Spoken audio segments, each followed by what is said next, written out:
since 1990 and up until now.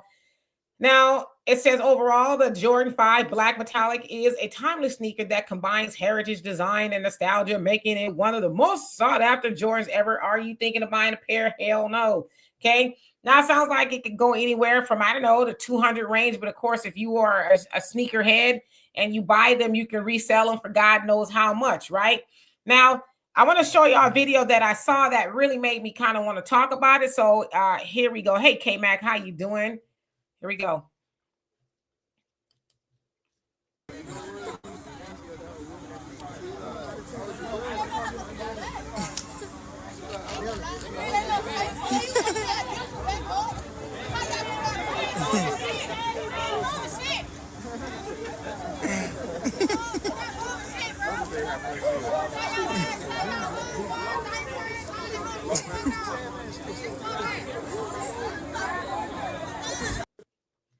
Okay, so as you saw there was a lot of people, and a lot of those people look like us, but admittedly, in a lot of other videos that I saw other people standing out there, not as many as us, right? I don't know, maybe they're getting the shoes online, which it sounds like you could do that as well.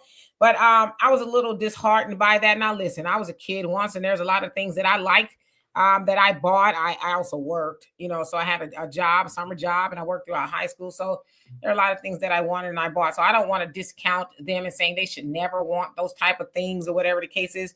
You should. But as I think about a lot of other things that we need and not even want, right, but need in our community, I think a tennis shoe that's in the upwards of $200 and something, I guess, is probably one of the last things we need. Now, of course, I tell you guys all the time, I don't anymore, but I used to sell life insurance.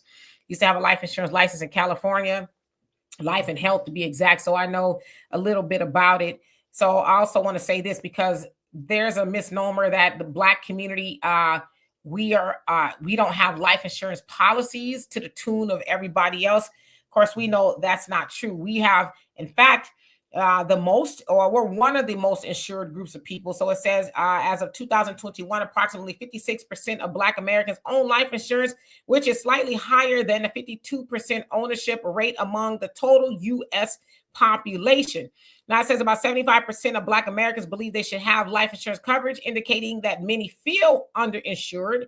Remember that. Additionally, 46%, representing 20 million adults, acknowledge they need or need more life insurance. So again, it's not that we don't have life insurance. Again, over 56% having life insurance. So about 4% over the national average, right? So again, I guess that makes us the most insured. We're just the most underinsured, which means if you're underinsured, you don't have enough. So let's say I got a life insurance policy in 1980, right? Let's say, in this hypothetically speaking, a funeral in 1980 was $2,500. Great. You got a policy for $3,000. Well, let's say you're still alive in 2025, right? Funeral today is not $2,500 a day. It's on average about $12,000 to $15,000 give, and probably more on the give than take side. So you didn't get a policy that kept up with inflation and a whole host of other things. I don't want to speak too many numbers because I know we start to lose people with that.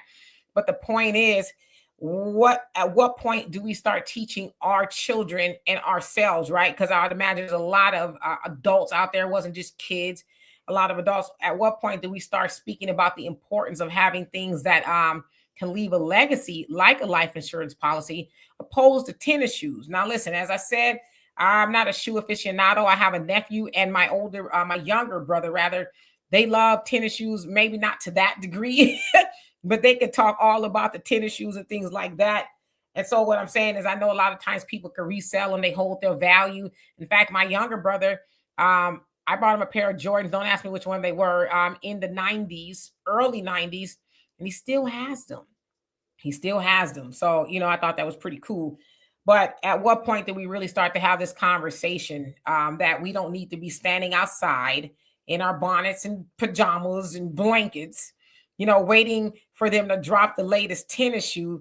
At what point do we say tennis shoes are cool, but how much money do we have in the bank? Parents, before you buy your children those Jordans, did you buy them a life insurance policy, right? Or other things that are needed, whether it's books or computers, you name it, right?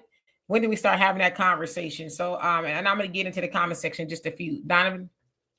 Hey, yeah. again, I'm not surprised. I'm not, well, I am. You're always going to judge somebody based on your standards, but I'm not looking down on these people. When they don't know no better, you can't do better. And if that's the way they were taught and groomed, they're going to continue to do what they were taught and groomed. Funny thing is, Dimitri, on my channel on Facebook, I went live one day and I actually talked about things like this. And because I got comic books. A lot of people don't believe me, Dimitri. You know that I had comic books that are worth like $10,000, $5,000 that I had on my wall. Can you verify that?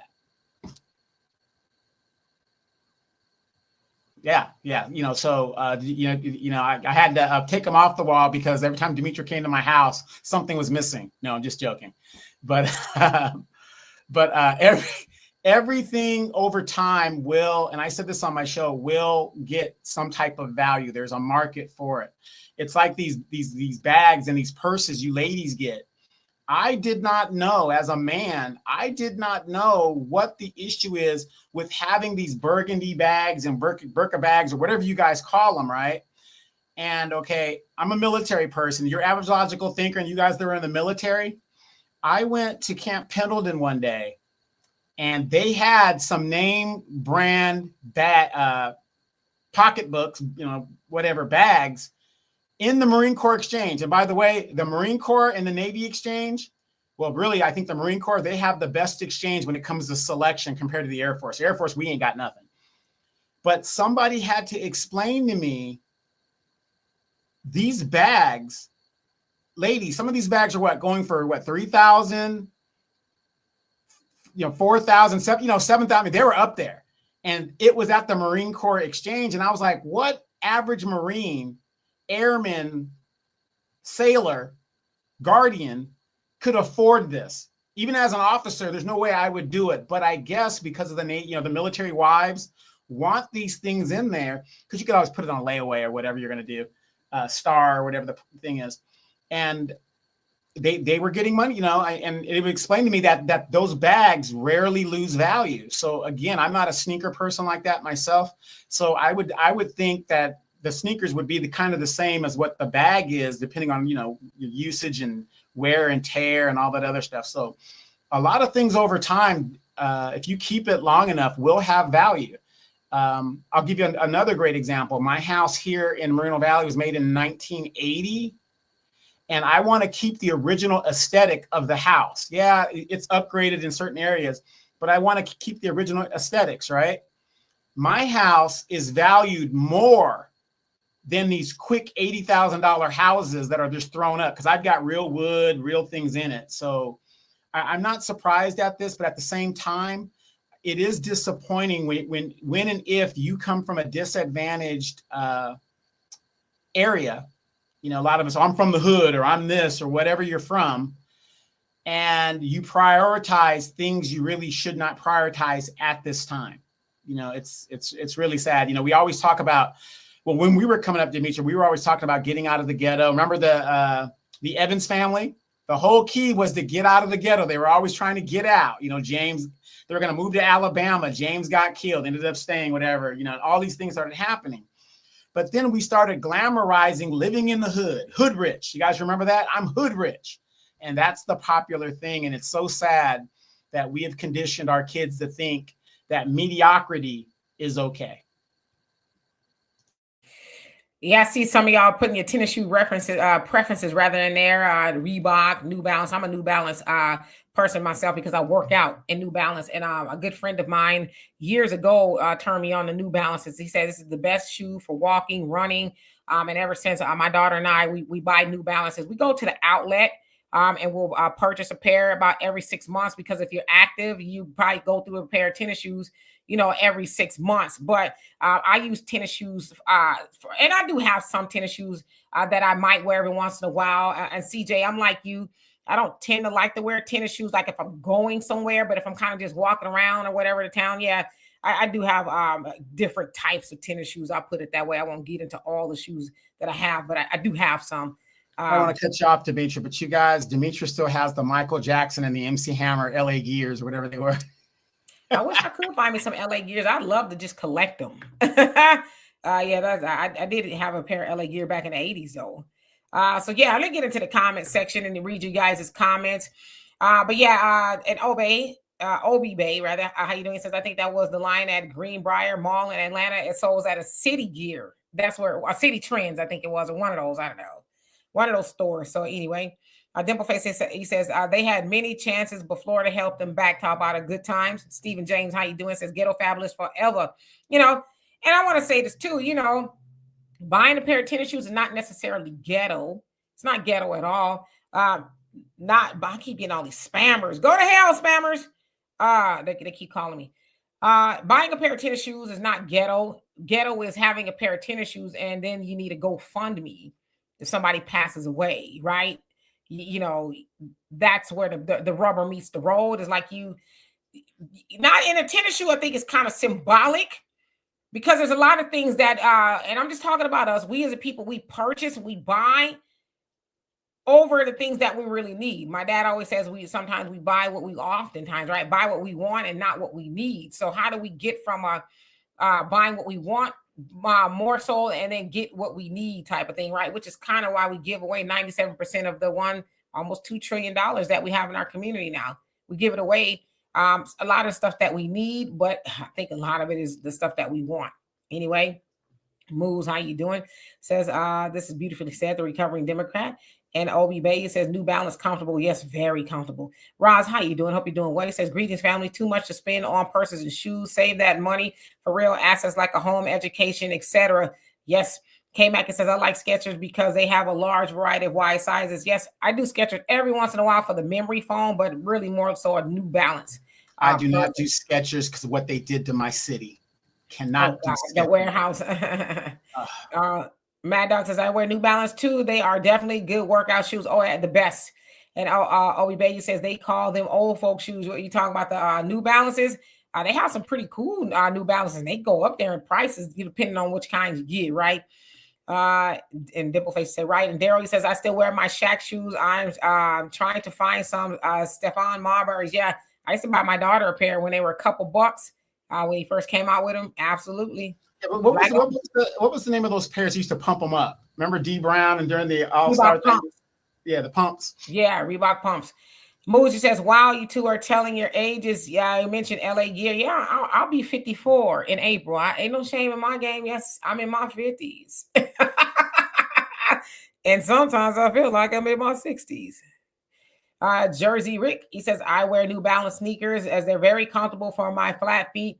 That kept me out from joining the army. And my daughter has flat feet and she wears the New Balances and they're really comfortable. Me, I have a very nice arch. Sometimes it gets on my nerves. And Xbox Pro is, how you doing? He says, white boy shoes, talking about the New Balances. I mean, whether they the white boy shoes, I know what you're getting at. I guess typically they're considered to be, I see all people wearing the shoes, but I get where you're going with that. I don't care what kind of shoes they are as long as they're comfortable. Because like I said, I work out for real. I go walking, I go jogging. And if you wear bad shoes, then it also ricochets up your legs. So then it messes up your knees and it's just a lot, right? So I'm one of those people, I'm going to spend a good penny on something that's going to be good for me. I'm not going to go out there and just waste money on stuff that I can kind of fudge on a little bit. But tennis shoes or shoes in general, I ain't going to mess my feet up, because I'm trying to save $1. Yeah, and how do I say this without being perceived as disrespectful? I think that's one of our biggest problems. We are so worried about what our peers think and whatever. Demetra comes over my house. I do not have one name brand shoe, not one. Everything I get, it's a shoe. It looks good. I was raised on this. It isn't the clothes or the shoes that make the man. It's the man that makes the clothes. So when I see people thinking, oh man, because I got this shirt, I'm gonna get all the girls. Remember when you were young, remember in the movie The Wood, they're getting their little mints and stuff and they're trying to get, it doesn't matter. You could have a $60 shirt on. If you're just an ass, you're just an ass and you will always be an ass to a lot of women out there if that's your personality. It's the person that makes the clothes. And so it's amazing to me, and I know it's prevalent in our community where we are so worried about what other people think about us. And I think we need to get away from that because, like I said, you ain't paying my bills. You ain't sleeping with me at night. So why should I care if I'm wearing a certain shoe and everybody else is wearing the Jordans? Because when I was growing up in Japan, when the Jordans first came out in '84, they were all made in Korea, and they're still made in Korea. You would go over there and get the brand new Jordans and the imperfected ones, like a string might be hanging out for back in those days for like 10, 12 bucks. And we used to go overseas during the summertime, get our school clothes in Korea. And then the first day of school, everybody had the new Jordans and stuff. My parents, I dealt with the Converse. That's what, they went with, and that's what it was going to be. So. April, good old 13th. April 13th. I am an Aries through and through. My daughter reminds me of that all the time. But welcome. Let's see who else is here. In Manning, it says, I want my, what did I put? It said, I want my Eagles Super Bowl gear, and I'm going to get, I got to get it to represent. Okay. Well, that is your right. Moody says, please, you two reiterate the importance of the rules rather than us doing what your title says. It's so important. So you say reiterate the importance of the rules rather than us doing what your title says. Okay, I think I get where you're going with that. So let me get down to the comments and I'll come back to that. Michelle says, Brooks Leviathan are the best walking shoe. I like Brooks. I've had a pair of those before. Maybe not that particular one. Walking running shoes, New Balance are nice as well, but Brooks have more cushion. Yeah, those are good too. I Negroes, how you doing? Hope you're doing well. Your average logical thinker. Are you talking to somebody else? But hello once again. Let's see here. Okay, so he says, oops, I meant to say the rules of money above when I asked you to reiterate. Okay, got it. Maybe that's why I was a tiny bit confused. Mad Dog says, I missed those and one. Yes, shoes, they were great. I remember those. I Negro said Super Bowl had me feeling like a true American. Oh Lord. I said I wasn't gonna get into the Super Bowl, but we could chat it up for just a bit if y'all want, because my views are a little bit different than a lot of people, and I don't know if I'll be having energy to really go into it like that. Tito, how you doing? Says you don't got no Chuck Taylors, Donovan. Yes, I still got the black and the white canvas ones, but I can't wear them at my age because my feet. And like I said, it's very important you guys take care of your feet. There's an old saying by the ladies. This is what my aunts were telling me. When you want to see if a man's got like some money or whatever, he's a prominent person, you look at his watch and you look at the shoes on his feet. Thus, Demetra's dad will mow grass in Stacey Adams shoes. Yes, you got to take care of your feet. How many of you guys see these older people, God bless them, and they're walking like Fred Sanford? And, it was all cute and stuff when you were young, but that will catch up to you later on. So please do not sacrifice your health or your physicality because you want to look cute. That's all good and great to look cute, but you got to be realistic about your health. What's more important? You being able to walk correctly without any, problems, or you being in a wheelchair later on down the road.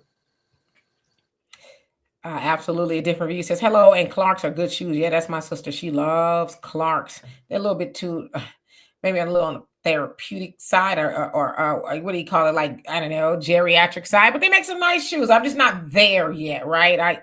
I could still walk a little bit in a heel or two, not too high like I used to though. So yeah, I think when people think of shoes, they think of those people that have the extra heel, because maybe their one leg is shorter than the other, and you're thinking that guy that had that sole. Yeah, we're not talking about those guys, but that's so that person can walk correctly. Yeah, and I meant orthopedic shoes. Negro says I don't wear sneakers. I wear Doc Martens. Yeah, I had a pair of Doc Martens back in the day. Back in high school. But yeah, I wear sneakers every once in a while, but I do put on heels or boots or something when the time calls for it. And I have a few pair of Chuck Taylors, as I do. It's probably one of my favorite shoes. Anyway, CJ says it's true. If he has well-made shoes, it speaks volumes. His teeth too. Yeah. But there's also a lot of broke men walking around in well-made shoes because they're spending all their money on well-made shoes. I'm just saying, one of my favorite books my mom gave me a long time ago, RIP to her, was The Millionaire Next Door. because it says you will never know a millionaire next door. You would think you will, right? We think we see a millionaire, he or she is driving a Porsche and they got these, expensive clothes and jewelry on, and you could just see, oh my God, that's the $20,000 Hermes bag. But most of the time, a millionaire is like, I'm driving a Honda. I got my shoes, maybe from J.C. Penney's or whatever. It's a lower end, a New Balance sneaker or whatever the case is, right? They don't blow all their money so you can think that they're rich. So anyway. And real quick, I want to add to that. When we're talking about, investing in your health and, things of that nature. You don't let style keep you from investing. I mean, it is so important. When you're younger, the gym doesn't really matter because you're young and you're strong and you could just, you could bounce back, whatever. But when you're older, I'm going to be 55, double nickel this year. And I have to go to even though I'm a slim person, I still have to go to the gym to maintain my health, get the oxygen in my blood going and all that other. It's more so important. So what I'm saying is it has been not statistically proven, but it has been proven in a lot of situations.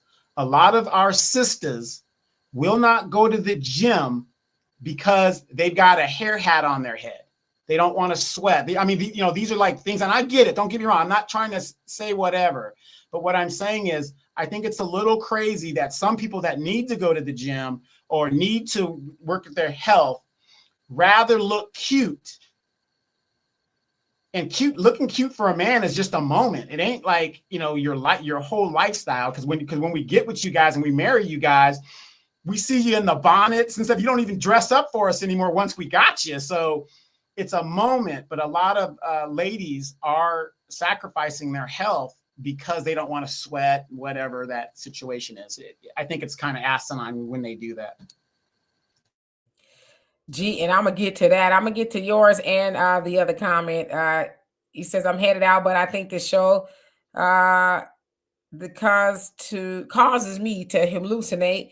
I say that because it's only a side of Demetra that it seems my eyes are bearing witness to beautiful angels sent from heaven. I do have a couple of wings on my back, but thank you. I appreciate you so much. And be careful. I know you said you're flying back to Houston. Have safe travels. Okay, let me say this. Right, yeah, average logical thinking. Right. Let me get to these comments. Negroes, you say, Robert says haunted wigs. What? Negro says walking 8 to 10,000 steps a day helps. Yes, that is absolutely true. Brother Don says a millionaire next door he says an F-150. Yep, in the driveway, a general contractor and owns his home. Come on now.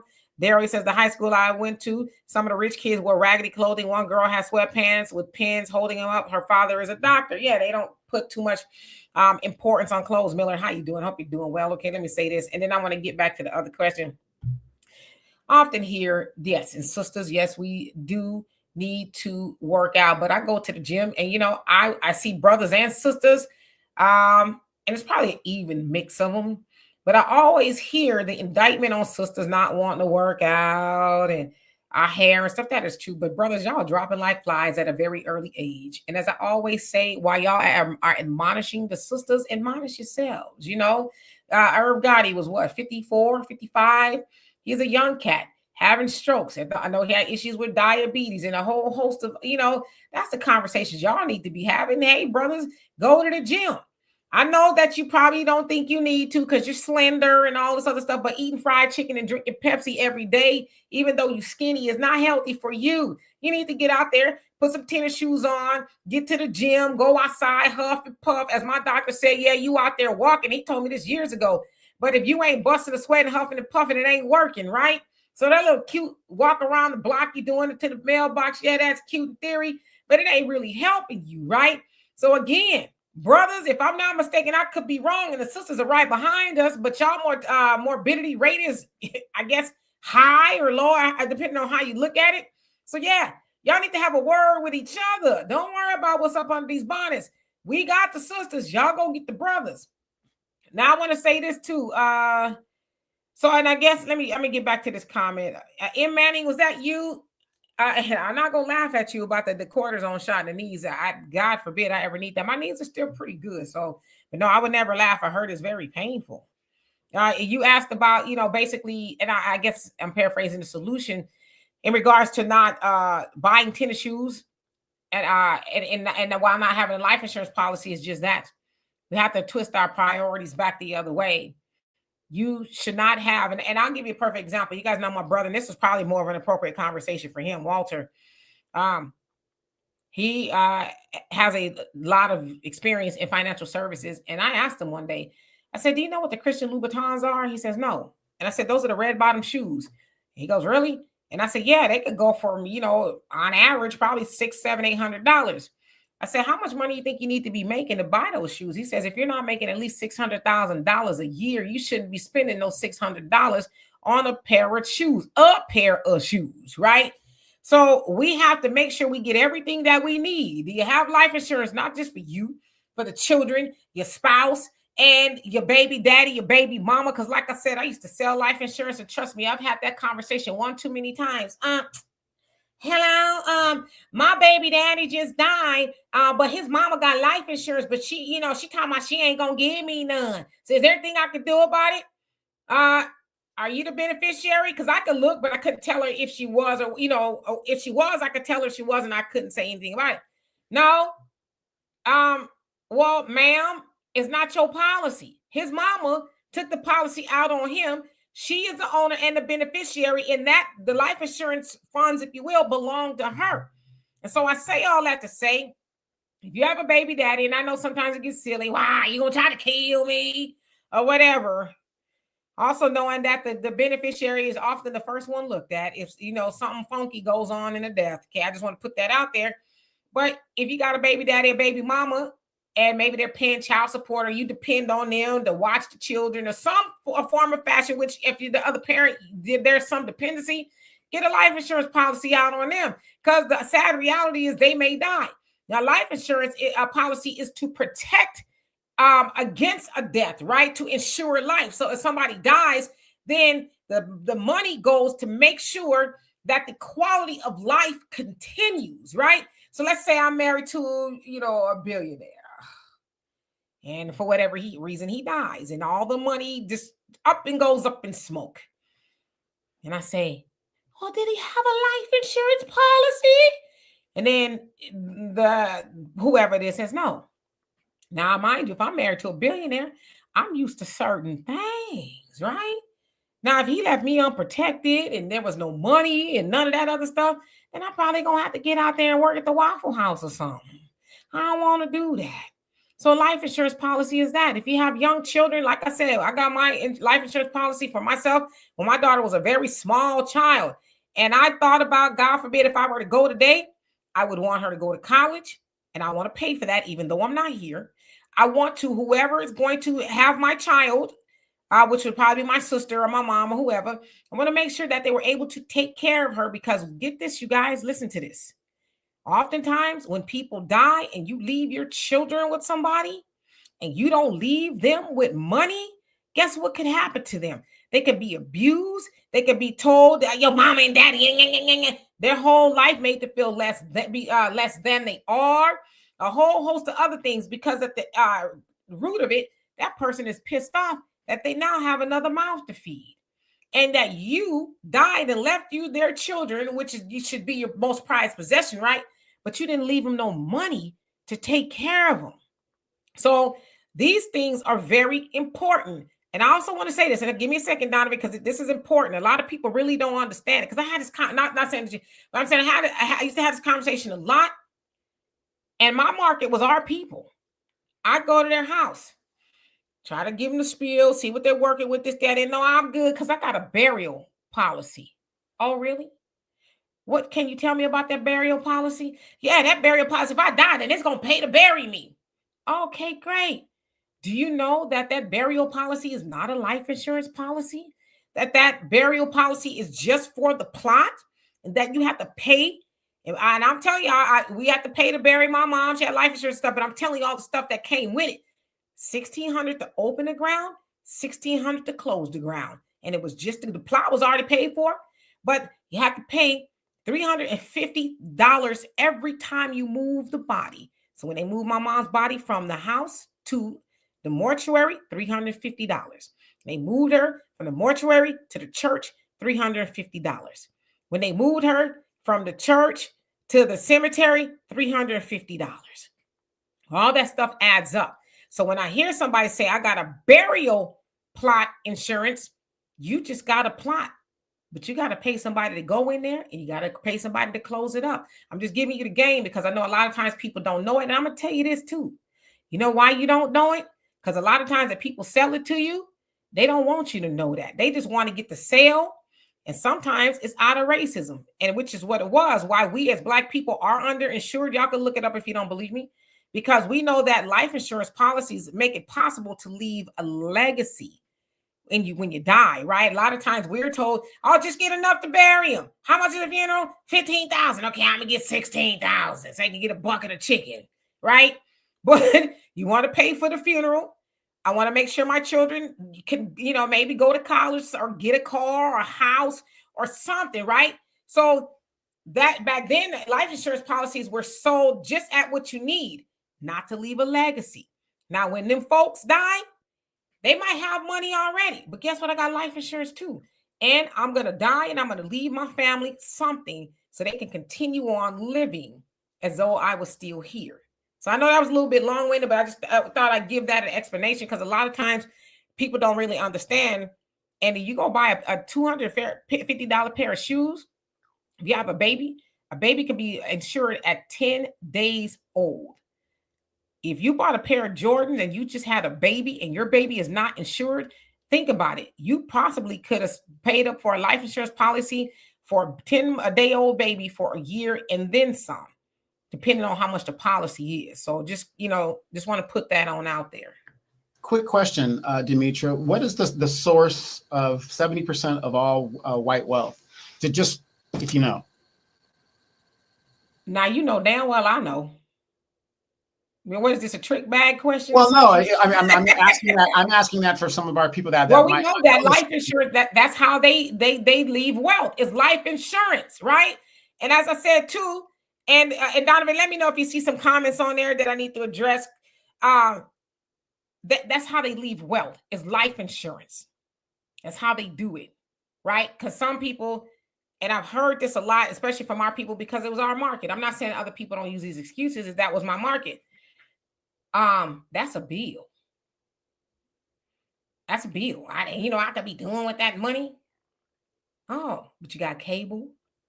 You got all the bells and the whistles, the purses and the shoes and this. Because, if you're doing your life insurance job right, you're sitting down and doing a budget analysis with them, which means you're asking them what they're making and what they're spending, right? And then in between what they're making and spending, you see what they can actually sacrifice in a sense of sacrifice that something they should be doing, but what they can give, they can spend on life insurance without the policy lapsing. Because when the policy lapses, that means that they're not insured. And I've dealt with that a lot, even to the tune of having to tell people, I'm sorry, sir, your mom's policy lapsed a year ago. Oh, I don't know how we're going to bury my mom. Well, you can donate the body to science. And I hated to tell people that, or you can leave her at the morgue and they can put her and have a mass cremation, and they'll cremate her along with all the other bodies they need to cremate that day. And they will give you a little box or bag of ashes. And that ashes is essentially the Freddy Krueger of the morgue, right? Y'all know the story of Freddy Krueger. He's the son of a bastard of 1,000 fathers. Y'all can go look that up. But nevertheless, you don't know whose ashes are in that urn that they give you, because the county, they have to get rid of those bodies. So they can't wait. A lot of times it's 30 days. Los Angeles, they were shortening the time at one point in time because they just had a pile up of bodies that people couldn't claim. Because for one thing, they don't allow you to just back the family station wagon up to the morgue and take your mom and daddy home and do what you want to do to it. Now, back in the Western days, yeah, you could do that, but we've gotten a little bit more civilized where you can't just, if you believe it or not, living room was called that because that's where you viewed the body. That's why they call it the living room, but you can't do that no more. So. Yeah, and another quick question I have for you, since you're kind of knowledgeable of this, and people don't think about this.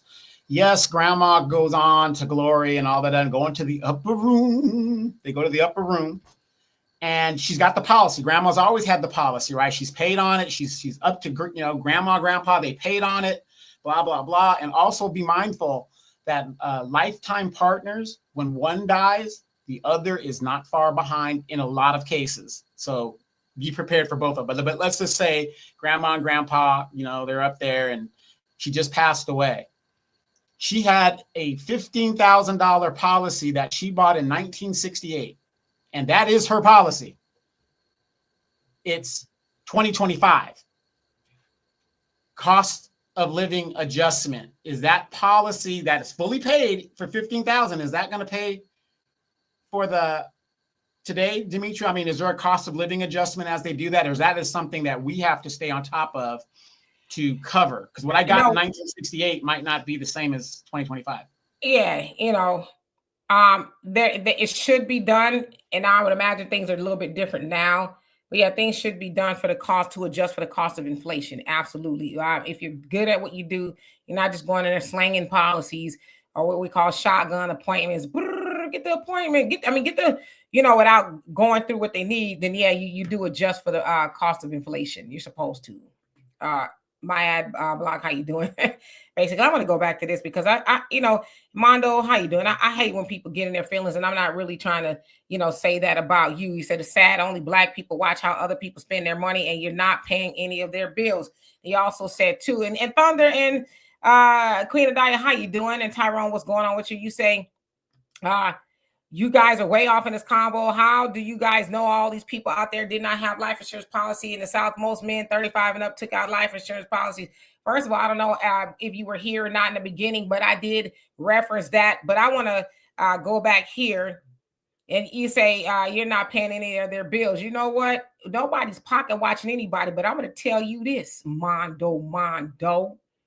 I cannot tell you how many times I've had somebody hit I almost said a cuss word because I get very passionate about this. You know what I mean? Because it don't have, because this right here is the stuff that throws us off. We're offended that we having this conversation, but I'll tell you, I cannot count the many times that I've had somebody drop a GoFundMe in my inbox, my text message, or call me and ask me, can I contribute to a funeral? And like I said, I used to sell life insurance, so I know what I'm talking about. And I'm like, my God. How many people came to you via a friend that just got life insurance or somebody knocked on the door? Because that's the kind of life insurance agent that I was. I knocked on doors of people I didn't know, and I was able to sell life insurance policies. How many times did somebody speak to you before you had to do a GoFundMe? And then somebody like yourself, Mondo, you want to get mad because somebody having this conversation. Well, what conversation would you rather us have other than enlightening our people? And I said this, but clearly you late to the party. Sit down somewhere. I said that Black people are the most insured, but we're also the most underinsured. So if you are underinsured, and yes, some of those people, probably a lot of them, probably had life insurance to some degree, but I bet you a lot of them didn't. And a lot of them will probably appreciate having this conversation. Now, if that ain't you, brother, then go somewhere where y'all can talk about the stuff you want to talk about. Then I want to get back to this. You says most men, and I'm from Southern California, okay? So maybe I don't know. I can't speak for what you do in the South, okay? You says life insurance in the South, most men 35 and up, moms took out life insurance. See, that's why now, I have to think 5 times before I speak. First of all, brother, if yes, your mama should have life insurance policy on you, yes. But do you got one on yourself? Do you have one on yourself? And if you have children, because I'd imagine if you're 35, you might, maybe you don't, I don't know. But do you have life insurance on your children? You probably, I'm not saying you, but a lot of men 35 and up that got their mamas with their life insurance policy that's going to have their baby mama or their wife fighting with their mama over her life insurance policy. Do you have one out on yourself? Did you take one out and say, hey, baby mama, in case something happened to me in America, could, because you're a Black man in America, I took out a life insurance policy, you the beneficiary, don't run me over, but I took out a life insurance policy, you the beneficiary, because I'm paying child support, I'm contributing to my kids, something happened to me, I want to be able to take care of them in case I die. Now my mama, because your mama might not want to do that, and your mama, rightfully so, would be in her rights, be like, I insured you. Now, if this heifer was stupid enough, and yeah, I said it, if this heifer was stupid enough to lay down with you and bear some children with you without saying, hey, we got responsibilities now. Let's go down to the local life insurance agent and get a policy on you and a child and myself. Then that's her problem. Don't be mad at your mama. But listen, brother, don't you ever open your mouth and talk about what your mama paying for you as a 35-year-old plus man, unless you talking about you got one too.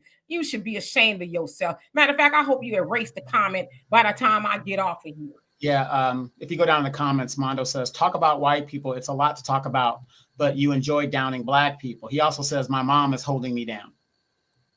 Shame, shame. Look. Mondo look like he at least 45. Mama told me. Wait. Hold on. And I'm about to block you because you ignorant. I don't even have a life insurance license. I don't have the ability to, but see, you were ignorant. Y'all fill in the blank because again, yes, and this is why we don't really talk about this kind of stuff on this show because it always goes left. And you got people like that. I'm gonna tell y'all another story. I got stories for days for life insurance. I can't tell y'all another story. I told this one before. I'm gonna tell it again for Mondo because it's his mama take care of him. Okay. I went to sell a life insurance policy, right? The appointment. It's called life insurance appointment. Talked to this nice lady. She's a sister. And she had a man that kind of looked like Mondo. Now that I think about it from this little picture I could see. And she was one of them, oh, I got a burial insurance. I got a plot. Now, mind you, she was unhealthy. So we have to, she ended up getting a rated policy, which means if you're unhealthy, the insurance company says, we know you're unhealthy. We're going to insure you, but we assume the risk. You're just going to pay a higher premium because we know that you could die any day because you're unhealthy. The premium is going to be higher. Okay. While we're trying to have this appointment, her man was sitting in the back. Oh, my, nah, baby, you don't need that. Nah, baby, you don't need that. They just in here trying to say, you don't need that. But nevertheless, she was like, you know what? I think I need the policy. She got it. Mind you, it was rated. Do you know that lady died probably like 3-something months later? And guess who she made the beneficiary? His raggedy black ass. And I was so mad, but I can't tell the lady what to do. But she went against what he said and got the policy anyway. And he ended up being the beneficiary of that money. And she died. She had heart issues. But he was in there like a chihuahua. Don't get the policy. And she left him better when she died. But what's so that? I don't have the ability to sell life insurance. I don't have a license, but I like talking about it because we need to catch up with this wealth gap. It's going to take us 232 years to catch up with the wealth gap, and life insurance will help us do that. But like I said, since your behind is so ignorant, maybe you need to sit down and learn something. But again, I can't have too many conversations with a man talking about his mama's taking care of him.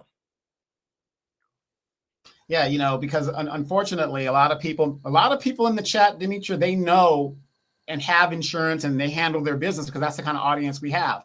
But every now and then you're going to have people that don't know or never heard, and you can't blame, and you know, and I'm not a religious person like that, but people that have not heard of the gospel of Jesus Christ, do you think they're going to heaven or are they going to hell? If they never heard it, they're going to heaven because they never heard it. So the people that don't know about insurance, this might be something new to them that they might, you know, take on. However, let's just talk about this in transition. And again, if you're a 30-something-year-old man and your mama's holding you, I would have never said that on a public forum. I would have never said that if that was the case. But anyway, that's my opinion on that.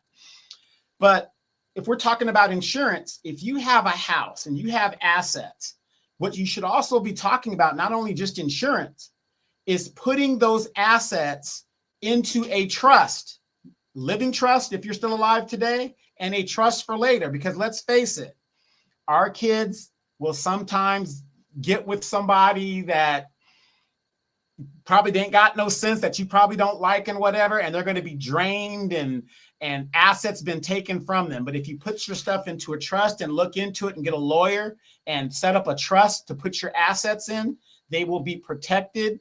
And then your kids will have a legacy and your grandkids and stuff will have a legacy that will be passed down. These are things that white people, and I can attest to it. I remember I was flying to England, and I'm on the plane, and I'm the relief pilot, and the other air crew members were talking about living trusts and insurance. This is what they talk about. They talk about money and how to do it and when they're going to do it. So for us, like you said, Demetra, we have a lot of catching up to do.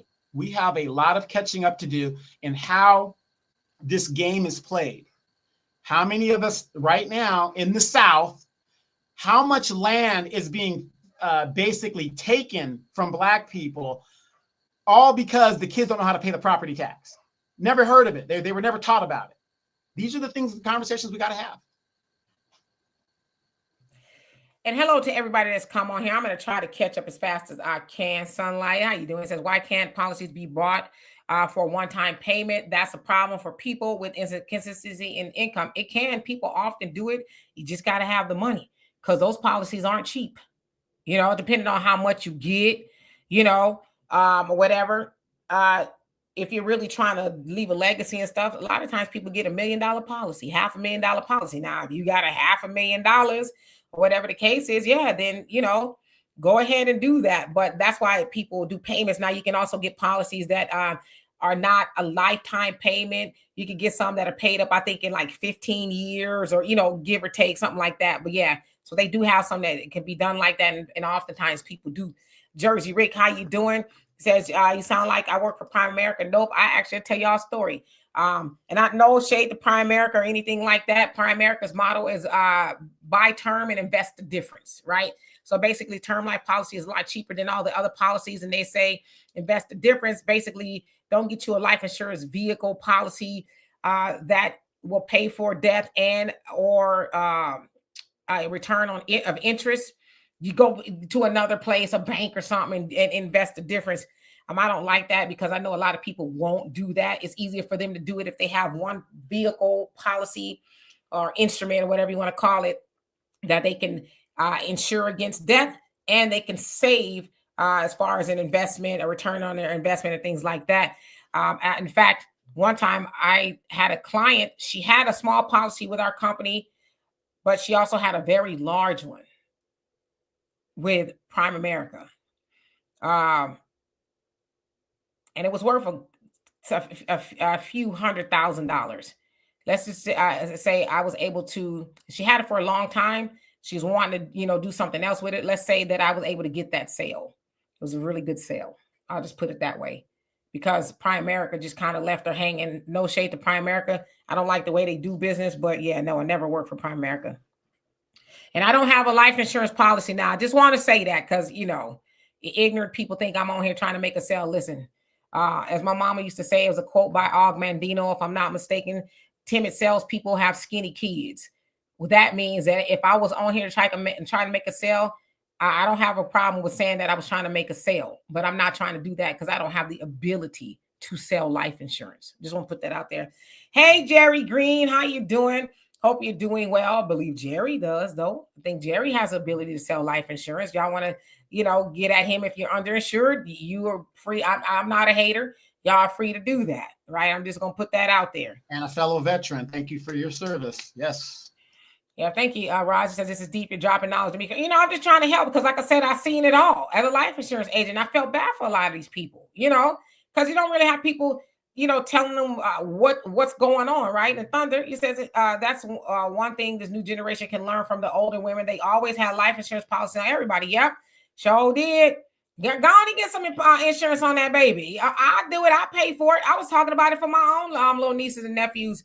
I think my brother's pretty good about getting his grandchildren insured. But I was like, well, you know, if they don't, I'll do it, you know, because who wants to dig in their pocket to the tune of $12,000, $15,000 for a funeral? People die all the time for God knows what reasons, impromptu, whatever, ran over by a bus, and, you know, getting that kind of money together for a day event, you know, is a lot. Yeah, real quick, Asha, my girl Asha says, I have a policy through my credit union. And that's a policy that credit union set up. You don't even have to do a physical on it. So that's a backdoor way to get a high policy. And sometimes the credit union gives you like $2,000 free. They just say, hey, just sign up for it. We'll cover you for $2,000. Ain't a lot of money, but it might be enough to cover movement of body to and from, but you can kick it up and kick it up. And I also want to say this. A lot of people think because you're in the military, oh, wow, you're in the military because I'm going to be buried in the National Cemetery where I live, which is 2 miles down the street from where I live. But again, a lot of people are under the assumption, oh, the military is going to take care of everything. No, that isn't how it works. The military is going to give you a plot. That's it. And a nice little tombstone to go over it with a little whatever it is. But how are you going to get your body from the morgue to the cemetery? You got to have all that stuff covered. See, that's what I'm saying. A lot of people, we're under the assumption, well, he's in the military will bury him. Yeah, but they'll give him the plot, but how are you going to have the money to move him to all those things? That's why we have these conversations. Yeah, another thing is, Ashley says, I remember the agent coming to my aunt's house to pick up her little payment. Yeah, that's old school right there. Going to collect the payment. That is very old school. And I'd imagine in some cases they still do. Mondo, he says, you don't have to give a dime on a GoFundMe unless you know the person. If I know you, I'm not going to give it to you. You know why I'm not going to do it? Because I know if somebody had a conversation with you, why should I take from my legacy to help you bury yours? You know what I mean? Listen, I'm a very compassionate person. I give a lot. But certain things I have to draw the line. And I also did this analogy. And I actually, for my bachelor's, I gave this as a speech. And the question was, how many car washes do you need to have a funeral? And the answer is, and everybody try to come up with all these answers, and I knew the answer. The answer is, nobody knows. Nobody knows how many car washes you're going to need to have. You may be out there for weeks, months, and you don't have that long. You might be out there for a very long time trying to scrub a dub people's cars, and they're having donations. They may give you $1. And listen, it may be a weekend. Daddy Warbucks might drive his double R car through there and say, hey, how much is it going to cost? Oh, I got $20,000 in the back. Here, I'll give it to you. That may happen. It's rare, but it may happen. But why would you want to be on the other end of knowing how many fish fries you need to have, how many car washes you need to have in order to bury a loved one? Because as I said, also within my speech, it's very hard to grieve and wash cars and fry fish at the same time and plan a funeral. That's hard to do. So why not just get a little funky policy, even if it's just to bury somebody? Have that. I don't want to, I wouldn't want to be on that end of it. I have life insurance for myself and my daughter, and I have life insurance on her because people unfortunately pass away. And also, I don't want to just bury my daughter. I want to be able to be rocking in the state hospital all tied up, boo-hooing. But when I get out, I know my bills are being taken care of, right?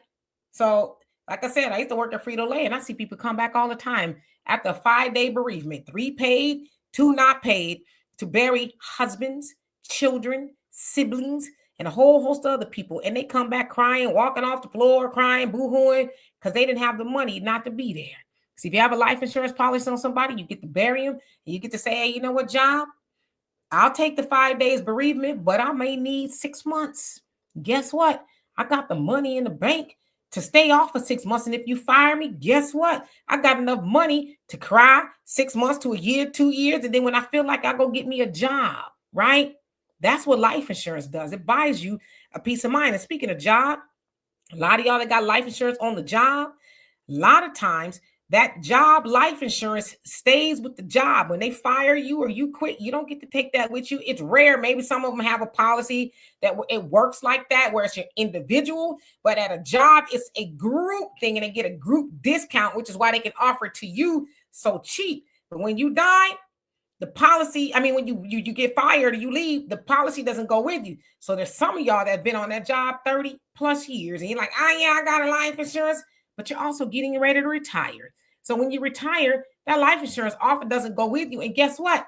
Now you're uninsured. Now you say, oh, I don't have any insurance, but I've been at that job since I was 25, and that was 30 years ago. Now I'm 55. Now I need life insurance. Now I'm older. I probably got some ailments. I got maybe high blood pressure, diabetes, all kind of stuff that I did not have when I first started that job. And now I got to go get life insurance that's going to go through the roof now.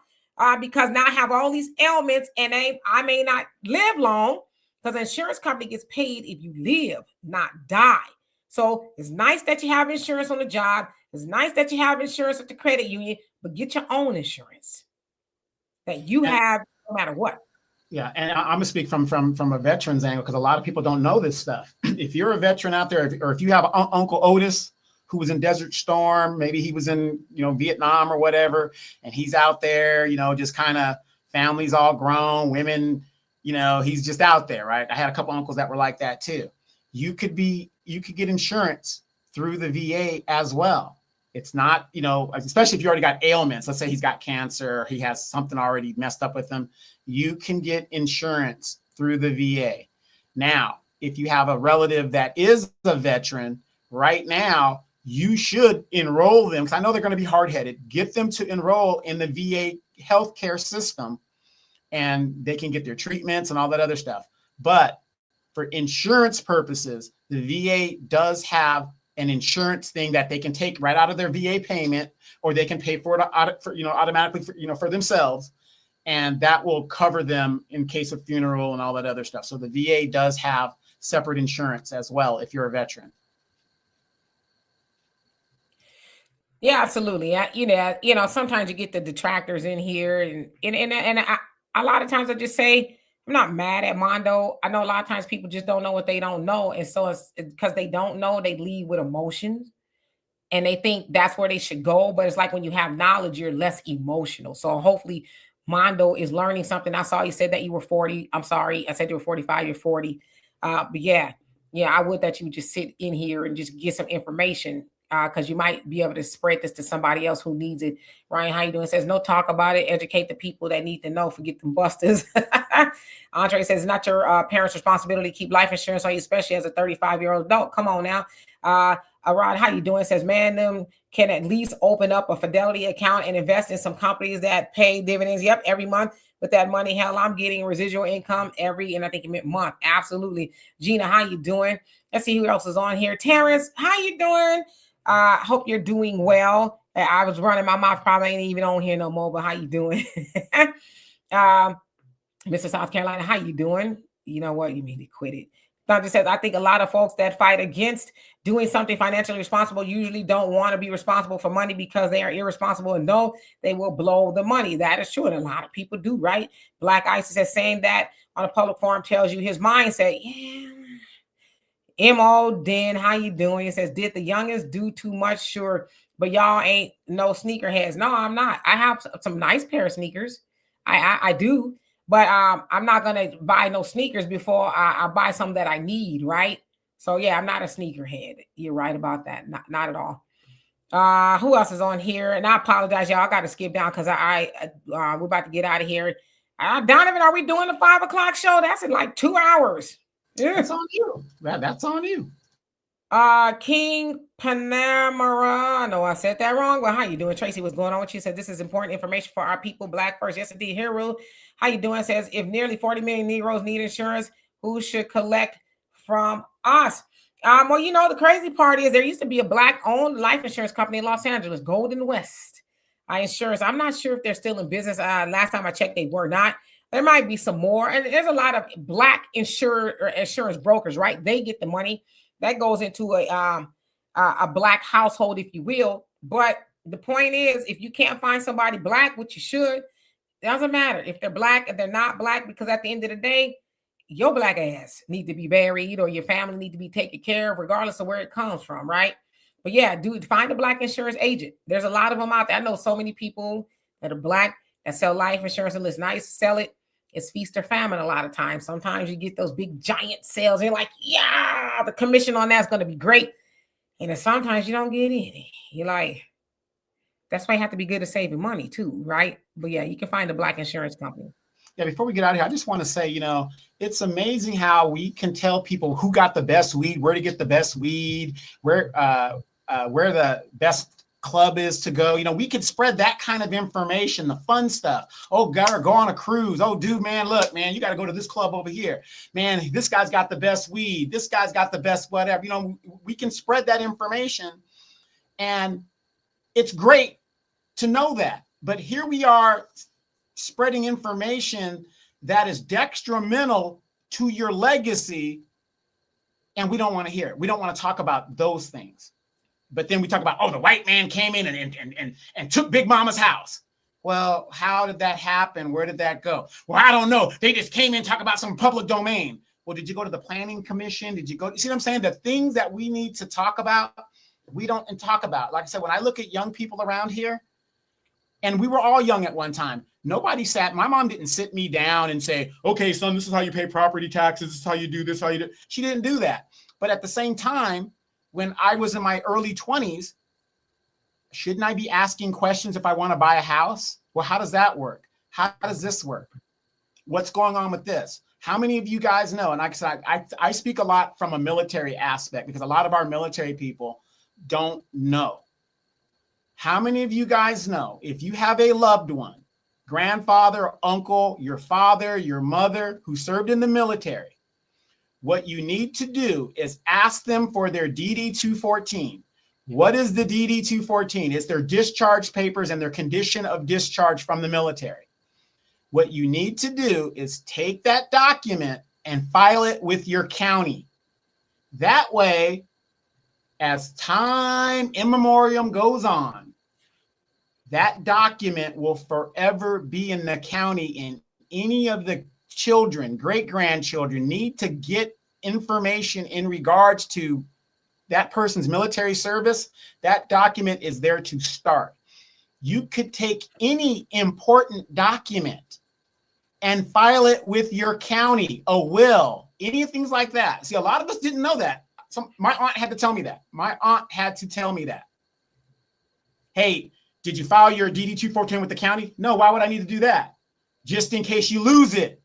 Just in case there's a natural disaster. Just in case whatever.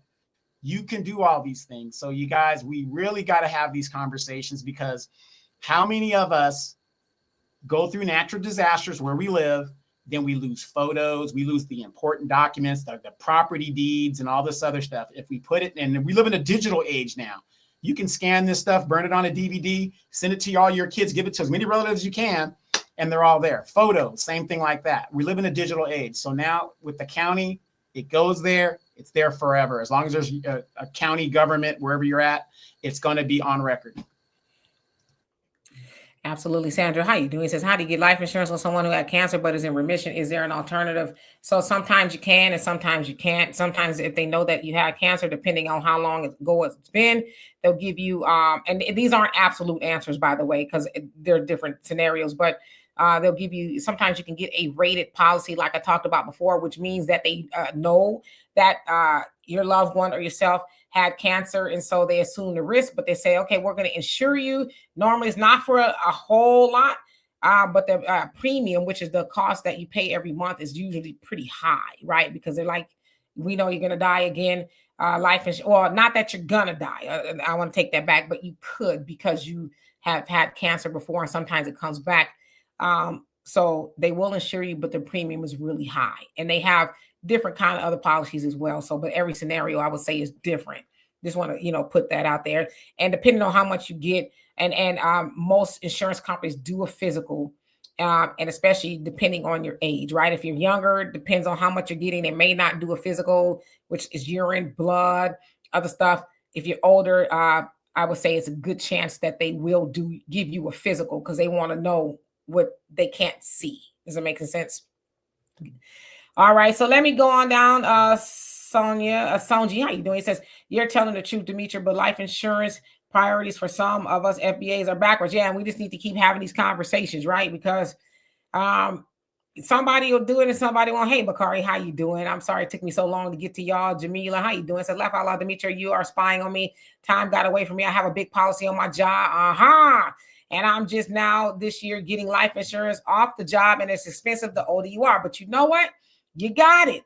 You got it. It's never too late, right? Some people be like, I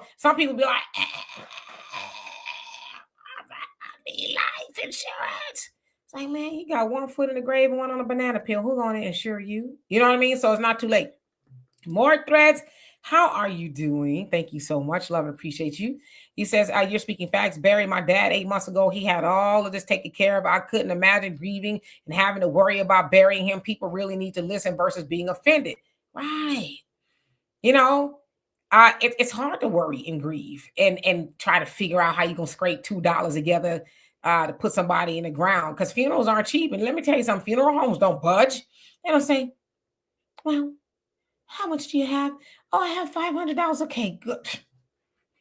Just bring us some of those fish plates over and we got you. Another thing, too, in regards to cremation. Yeah, cremation is cheaper, but it ain't cheap. Just want to tell you that. It's cheaper. Yeah, the average cremation the average cremation here in California, a basic cremation here in California, basic, $15,000. Oh, yeah, that's a high cremation. Wow. I know a regular funeral is typically about that. I don't know what kind of cremation that is. What are they doing? Cremating you with 24 karat gold dust? I don't know.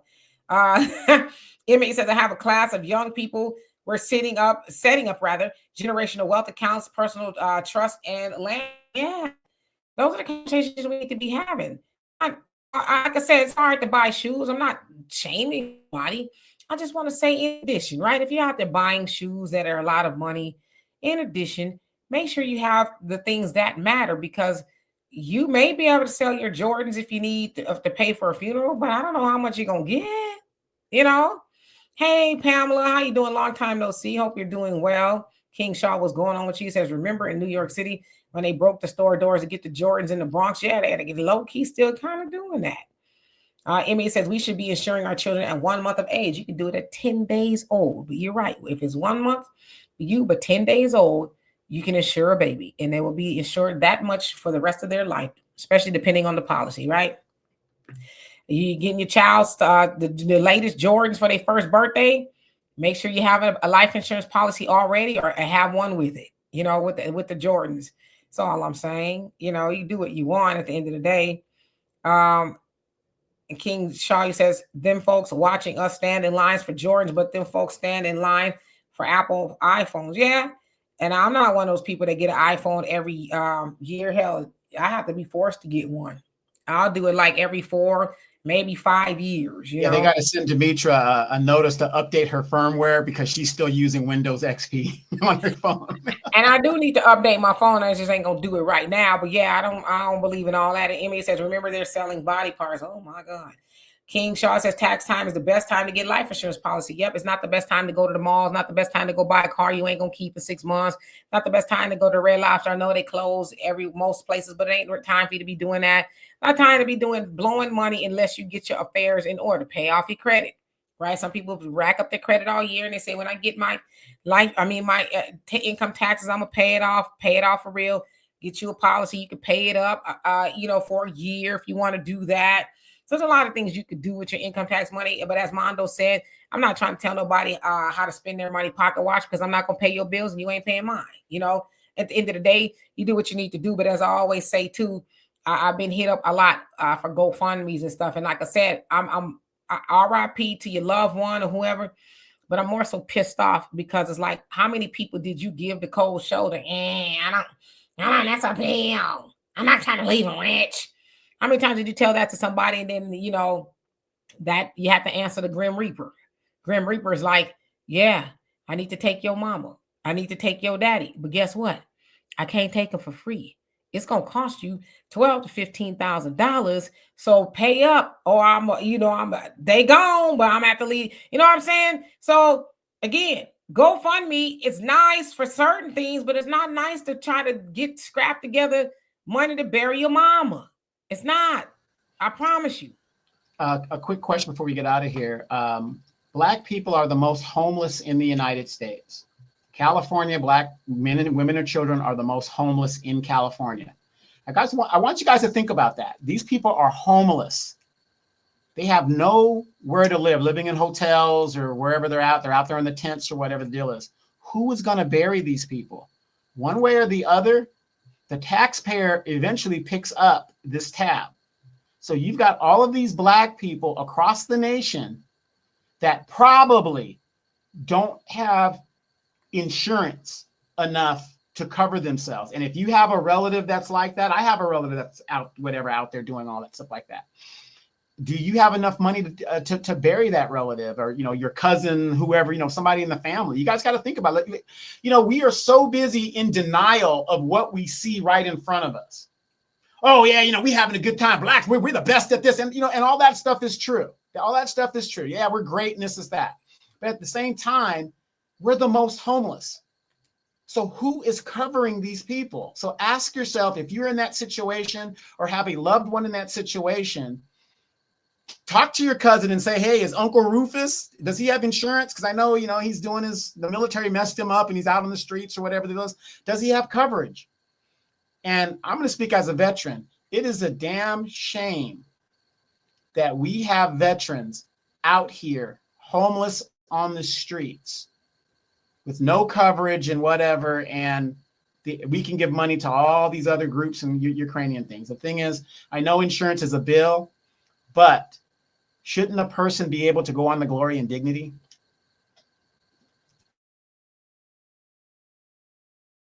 Yeah. And we're supposed to be back here at 5 o'clock. If y'all want us to come back again live, y'all put a 1 in the chat. If not, put a 2 in the chat. I ain't gonna have my feelings hurt.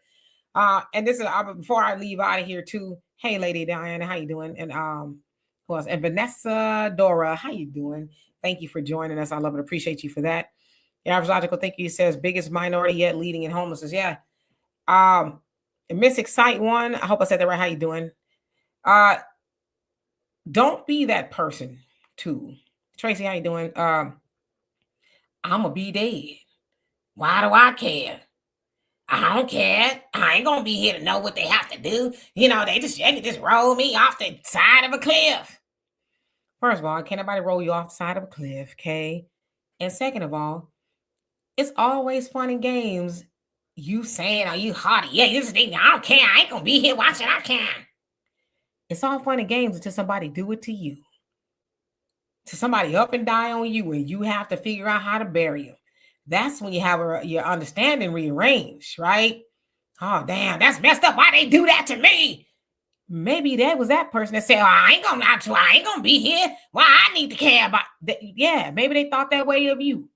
So if you're that person, just remember, you may be here for a very long time, and there might be a lot of those people who think like you, kicking the bucket, leaving you with the bill, right? Leaving you wishing, man, I could just roll them off the side of a cliff and keep. No, you can't do that. Okay. To Donovan's point about the homeless people, oftentimes homeless bodies are unclaimed, and so the county will cremate them into that mass, or they'll bury them in a mass grave. Most of the time, it's a cremation in the mass grave. And I say a mass cremation. It's like I said, all the other people who are unclaimed. It says, okay, we're doing 100 people today. Bring all those 100 people over here. We're going to push them in the oven, and we're going to burn them all up. We're going to mix up the ashes, and, the homeless people, we're going to bury them or do whatever we do with their ashes. I don't know what they do. Don't ask me. And the people who couldn't afford, but they knew who those loved ones on, here you go. Is that my mama? Yes. It's your mama. It's that homeless dude. Is that wino? It's the mass. Yeah, right. It's the mass murderer. It's she in there with them. Now, if you spooky like me, I'm not taking that home and putting that on my fireplace. I don't know who all up in there with my mama. You know what I mean? Not to be gory or anything, but just for real. Be wise. At the end of the day, though, the taxpayer, that's another bill the taxpayer has to pay, which is really unnecessary. And we complain about these insurance companies day in, day out, but yet we let them get away with what they're getting away with because we don't want to take the responsibility, in it of ourselves. 70% of all white wealth is because they have insurance on their loved ones. So if we are going to be emulating the white man, like we want to emulate the white man, we should be getting insurance on our loved ones as well. Well, the white man need to emulate us because we are the most insured, just the most underinsured. So we need to make sure we get enough money to leave generational wealth. All right. So it sounds like y'all want us to come back. So I got to find something. Well, I'm going to ask y'all I'll be on here another minute. What's out there that we need to talk about? There's so much going on. Trump is getting denied left and right by judges. He's getting shut down, and there's a whole host of things going on. So, what would y'all like to talk about? Trump is getting shut down, but the fact of the matter is, he went in there with hands blazing, throwing paws, just like the Dreamers. Obama signed an executive order. Remember, he signed an executive for the Dreamers. That's still being adjudicated all these years later. That's what you're supposed to do. When you say you're going to do something, his base, it doesn't matter. It's going to be caught up in the court system. He's doing what he said he was going to do, and his people see that. Democrats don't do that. Well, I was going to do it, but the Congress has got it, and they got all these excuses. So, yeah, y'all don't want poltergeists in your living room, the exorcist and whoever, right? So anyway, Lady Diana says all three of us got life insurance. There you go. Get life insurance on everybody that you will immediately have to be responsible for. Yashi says, I'm watching this again on the replay. Yes. Thank you. So I'm looking to see what y'all talk about. It says financial manager want to talk about it again. You know what? I have to bring Walter on here, get him to behave. And because that's more his speed, right? He can break it all down. Yeah, logical thing. It says, did Elon find out anything with the Department of Education spending? I'm not sure if he got that far because I think he was shut down as far as access. The judge put an injunction on him. Yeah, but I know they found that FEMA just sent New York nearly $60 million when Trump, I guess, said not to do it. But if he's got all these injunctions, it's like, well, I don't know. But they sent New York $60 million to take care of illegal minors. Well, you guys got to understand this, okay? So I have a lot of friends in the federal government, and they're like, oh, my God, it's just wrong, whatever the deal is. What gives Trump the authority? The executive branch of the United States runs federal agencies. That's under the preview of the executive. That means you work for Donald Trump if you like him or not, like being in the military. It doesn't matter if it's a Republican or Democrat. The commander-in-chief is the commander-in-chief, and we've got to follow those orders. So Article 2, Section 1 of the Constitution gives Donald Trump the power to do what he's doing. He has empowered Elon Musk to do what he's doing. If those federal workers, and I got a lot of friends that are federal workers, if you do not want to listen and follow the orders of your boss, you need to leave. And see, this is the problem this is why we want to cut the fat with the federal government. It's like these high tenure teachers. Once they get to tenure, they don't want to do nothing. They just want to collect a check. This is what Donald Trump is fighting. And you see a lot of the federal employees that are just upset that Donald Trump is the president. You're insubordinate to your boss. You deserve to be fired. And that's what's going on right here. So don't get tripped up. If you don't want to listen to your boss, you need to go to the private sector. See, people get it confused. You are a public servant. You can be fired. And I know they got a union and all that other stuff. But the point is, the president is the president, and that's who you work for. You should not have any feelings either way it goes and what he tells you what you need to do. You need to do it. Congress, that stunt that Maxine Waters and them pulled, they had every right to lock them out because you have oversight. Yes, you request your oversight, just like if I did a FOIA, and you will get it to me in 10 days and get me an answer, whatever. You do not have the right, because you're in Congress, to go into the federal building if the president doesn't want you there. It's a federal building. He can close that building off to anybody. So we got to get back to common sense here, you guys. You got federal employees that think they work in the private sector, and they actually don't. So I digress. We could talk about that in the next hour. So I've been writing stuff down. So we'll see. I see Eric Adams, Super Bowl, Josh Shapiro. I'm not sure what's going on with him, but I guess I have to look. Brandon Johnson, there's always something going on with him. I know what's going on with Eric Adams. And then, Average Logical Thinker says, love each other more since it's the month of love, I guess, right? Valentine's Day. I mean, we could talk about that. So I guess I'll have to, do an eeny, meeny, miny. Donovan says, love stinks. Delon, how you doing? Says, according to some people, insurance and investing is a scam, but not overpriced Chinese-made stickers. You said it. I did not. But yes, Yakoba, how you doing? He says he's the commander and chief. But I want to talk about the Super Bowl.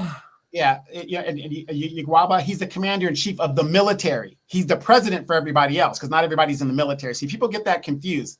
He's not a dictator, so he's the commander in chief of the military, not the civilians. Yeah, I have to bring Walter on for that one. I could talk about it as far as business insurance, like business life insurance, key person insurance, and all that. And I could talk about it to some degree. But as far as any other one, we'll see.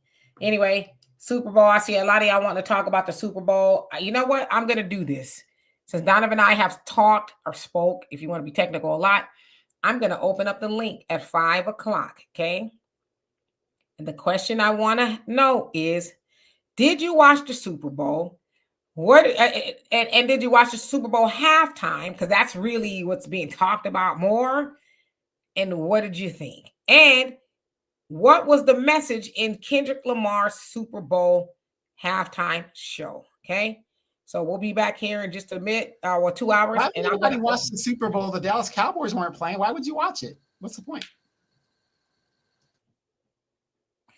I don't know what's the point of watching them at all. You know, I don't get it. Anyway, so yeah, that's what we'll talk about. And we'll let you guys have the floor. Come up and speak your piece for a couple minutes and then we'll be done with it. So anyway, Pretty Ugly Things. How you doing? Says, I wish you would talk about term or life insurance. Ooh, I can. Maybe if we have time in the next hour or next 2 hours, we will, but I have to get into it. Oh Lord, y'all already getting into it. I'm not going to watch your comments. I'm going to wait until we come back. See y'all in a bit. Peace.